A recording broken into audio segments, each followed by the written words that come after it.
Hello dear student, কেমন আছো? I hope প্রত্যেকে ভীষণ ভালো আছো। স্ক্রিনের ওপর একটা কোশ্চেন দেখা যাচ্ছে, যে কোশ্চেনটা কি বলেছে প্রথম আমরা মন দিয়ে পড়ে নেব। বলেছে দেখো, 5 এর প্রথম 9টি গুণিতকের গড় নির্ণয় করো। মানে এই যে 5, ঠিক আছে, এই 5-এর প্রথম 9টি গুণিতকের গড় নির্ণয় করো। এটা আমি দুটো পদ্ধতিতে করতে পারি। একটা হচ্ছে ট্র্যাডিশনাল মেথড, আর একটা হচ্ছে শর্ট ট্রিক্স বা টেকনিক দ্বারা। চলো প্রথমে আমি ট্র্যাডিশনাল মেথডে দেখাই, ঠিক আছে। 5-এর প্রথম গুণিতক হচ্ছে 5, তারপর কত হবে 10, তারপর কত হবে 15, তারপর কত হবে 20, তারপর কত হবে 25, তারপর কত হবে 30, তারপর 35, তারপর 40, তারপর 45। 1 2 3 4 5 6 7 8 9, 9টা হয়ে গেল। হ্যাঁ, এবারে এই 9টাকে আমি যোগ করব। যোগ করলে কত হবে? 225। এবারে ভাগ করব। কত দিয়ে ভাগ করব? 9 দিয়ে ভাগ করব 9টা। তা 9 দিয়ে ভাগ করলে 9 25-এ কত হবে? 225 হবে।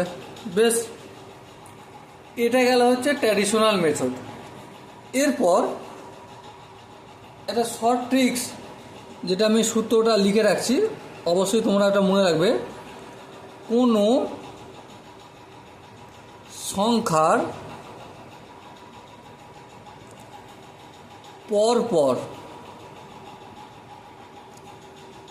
n সংখ্যক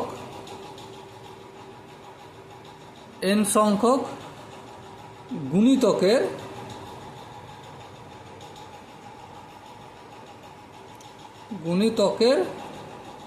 গড় ইকুয়াল টু সংখ্যা ইন্টু n+1 ডিভাইডেড বাই 2। তাহলে কোনো সংখ্যার পরপর n সংখ্যক গুণিতকের গড় সংখ্যা ইন্টু n+1/2।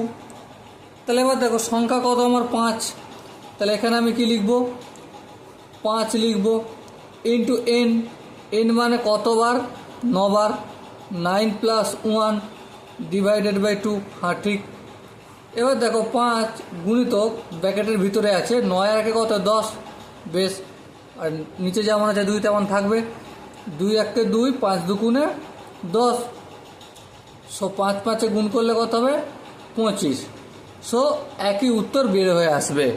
সো আমার ট্র্যাডিশনালভাবে আমরা করতে পারি, অথবা শর্ট ট্রিকের মাধ্যমেও এই টাইপের অঙ্কগুলো আমরা খুব অনায়াসে, খুব সহজে কমপ্লিট করতে পারি। ওকে, চলো দেখা হচ্ছে নেক্সট সেশনে। ততক্ষণ পর্যন্ত ভালো থেকো, সুস্থ থেকো এবং জয় হিন্দ।